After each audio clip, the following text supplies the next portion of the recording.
বাজেটে স্বাস্থ্য খাতের বরাদ্দ বাস্তবায়ন বিষয়ে আলোচনার জন্য আমাদের সঙ্গে স্টুডিওতে উপস্থিত হয়েছেন ঢাকা বিশ্ববিদ্যালয়ের স্বাস্থ্য অর্থনীতি ইনস্টিটিউটের অধ্যাপক ডক্টর সৈয়দ আব্দুল হামিদ।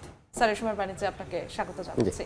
স্বাস্থ্য খাতের বরাদ্দ নিয়ে আমাদের সহকর্মীর প্রতিবেদন আমরা দেখছিলাম যে গত চলতি অর্থ বছরের তুলনায় 2026-27 অর্থ বছরে দ্বিগুণের মতো বাড়ানো হয়েছে জিডিপির 1.02%। এই বরাদ্দকে আপনি কিভাবে দেখছেন এখানের জন্য? দেখুন, এটা স্বাস্থ্য খাতের মধ্যে আমি বলবো যে এটা সবচেয়ে বেশি বরাদ্দ আমরা স্বাধীনতার পর থেকে যদি দেখি বাংলাদেশের ইতিহাসে, তাহলে এটা টাকার অঙ্কে এটা সবচেয়ে বেশি বরাদ্দ। সো ডেফিনেটলি সরকারকে সাধুবাদ জানাই, কিন্তু এই বরাদ্দের পেছনে যে ফ্যাক্টরটা রয়েছে সেটা একটু বলা দরকার। সেটা হচ্ছে যে এই বরাদ্দের একটা বড় অংশ রয়েছে, সেটা হচ্ছে থোক বরাদ্দ হিসেবে, যেটাকে আমরা ব্লক অ্যালোকেশন বলে থাকি। দ্যাট মিনস আমাদের রেগুলার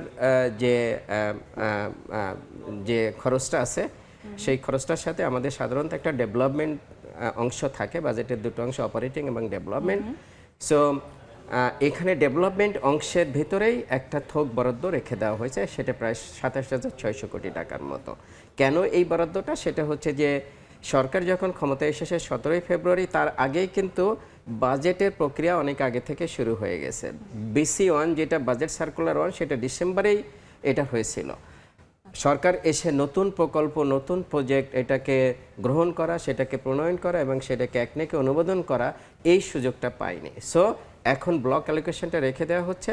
সরকার নেক্সট 1 বছরের সময়ের ভিতরে নতুন প্রকল্প গ্রহণ, প্রণয়ন এবং একনেকে পাশ করে তারপরে এই কাজটা করবে। তো সেইটার জন্য বরাদ্দটা, এই জন্য বরাদ্দটা বেশি বেড়েছে। জি, সেক্ষেত্রে আরেকটি বিষয় যদি বলি আমরা, যে সবসময় দেখা যায় স্বাস্থ্য খাতের শহর ভিত্তিক এবং গ্রাম ভিত্তিক যে স্বাস্থ্য সেবা বৈষম্য একটা সবসময় থেকে যায়। এই বাজেটে আপনার কি মনে হয় বৈষম্য কমানোর কোনো আকার বার্তা কিছু আছে? আমি যেটা বললাম, যেহেতু একটা বড় অঙ্কের ব্লক অ্যালোকেশন রেখে দেওয়া হয়েছে, তাহলে এই ব্লক অ্যালোকেশনটা দিয়ে যদি এখন এই বৈষম্য কমানোর প্রোগ্রামগুলো নেওয়া হয়, তাহলে কিন্তু বৈষম্য কমবে। আর যদি বৈষম্য কমানোর প্রোগ্রাম না নেওয়া হয়, তাহলে কিন্তু কমবে না। মানে আমরা যেটা বললাম যে অপারেটিং বাজেট যেটা আছে, সেটা অ্যাজ ইউজুয়াল সরকারের এখন যে সিস্টেম আছে সেটাকে পরিচালিত করার জন্য বাজেটটা আছে, লাইন আইটেম ভিত্তিক বাজেটটা আছে।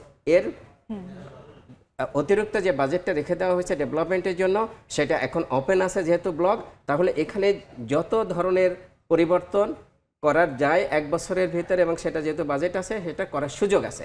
এখন সরকার কোন পরিকল্পনাটা করবে সেটা নির্ভর করবে যে এই যে গ্রাম এবং শহরের ভিতরে ডিফারেন্সটা কমবে কিনা। আমরা যেটা জানি সেটা হচ্ছে যে সরকার তার নির্বাচন ইস্তেহারে বলেছেন সেটা হচ্ছে যে সে গ্রামের যে স্বাস্থ্য সেবা আছে সেটাকেও ইন্টিগ্রেট করে সেটাকে উন্নত পর্যায়ে নেবে, এবং শহরে প্রাইমারি হেলথ কেয়ার নাই সেটাকেও সরকার শুরু করবে, এবং সেটার প্রক্রিয়াটা কিন্তু সরকার কিছুটা শুরু করেছে। কারণ আমাদের লোকাল গভর্নমেন্টের যে ফ্যাসিলিটিসগুলো ছিল সেটা স্বাস্থ্য মন্ত্রণালয়ের অধীনে আনার যে প্রক্রিয়াটা সেটা প্রায় শেষ হয়েছে। তাহলে সরকার এখন কিন্তু তাহলে আরবানেও এই প্রাইমারি হেলথ কেয়ার যেটা অনুপস্থিত ছিল সেটা কিন্তু এই টাকা দিয়ে যদি দেওয়া শুরু করে, তাহলে যে গ্রাম এবং শহরের ভিতরে যে ডিফারেন্স, অথবা গ্রামে যে সমস্ত দুর্বলতা যেটা আছে সেগুলোকে কাটিয়ে ওঠা যাবে যদি প্রপার ডিজাইন করা হয়।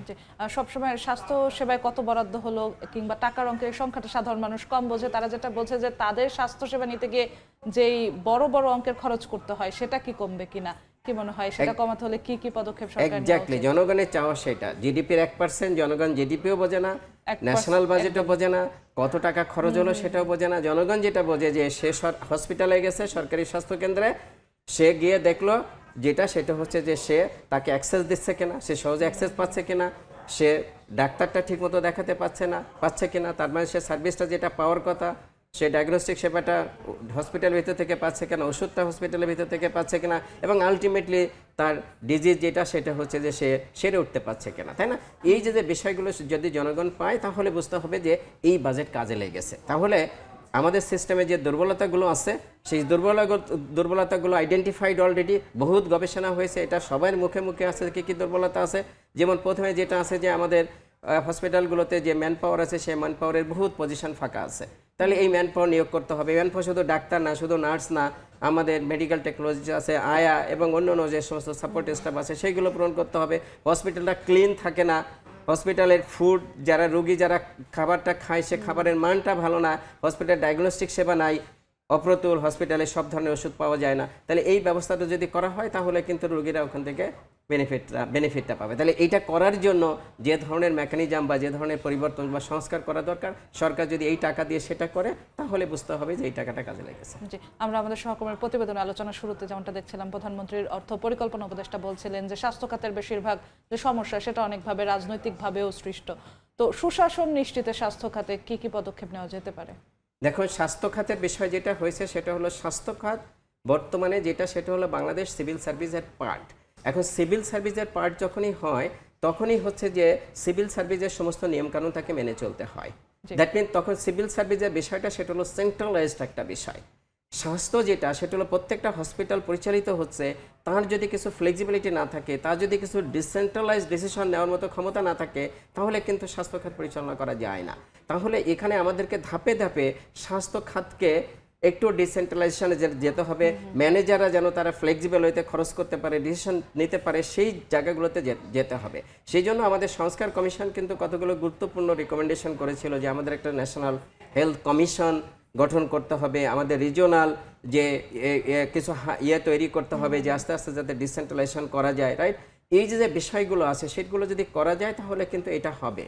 সাথে সাথে সেটা হচ্ছে যে গভর্নেন্সের আরেকটু যেটা ইমপ্রুভ করতে হবে সেটা হচ্ছে আমাদের গভর্নেন্স যাদের মাধ্যমে ধরেন যেটা পরিচালিত হয়, একটা হচ্ছে মিনিস্ট্রি সেক্রেটারিয়েট, একটা হচ্ছে আমাদের ডিজি হেলথ বা অন্যান্য যে সমস্ত ডিজি আছে, সেই জায়গাটাতে শক্ত কাঠামো এবং তাদের যে ফিল্ড লেভেলের যে অফিসগুলো আছে, ডিস্ট্রিক্ট অফিস, ডিভিশন অফিস, উপজেলা যে অফিসগুলো আছে, সেইটাকে যদি আমরা শক্তিশালী করি তাহলে কিন্তু গভর্নেন্স ইমপ্রুভমেন্ট হবে। আপনাকে অসংখ্য ধন্যবাদ আমাদের সঙ্গে যুক্ত হওয়ার জন্য। দর্শক, আমরা আলোচনা করছিলাম বাজেটে স্বাস্থ্য খাতের বরাদ্দ বাস্তবায়ন নিয়ে। এজন্য আমাদের সঙ্গে স্টুডিওতে উপস্থিত ছিলেন ঢাকা বিশ্ববিদ্যালয়ের স্বাস্থ্য অর্থনীতি ইনস্টিটিউটের অধ্যাপক ডক্টর সৈয়দ আব্দুল হামিদ।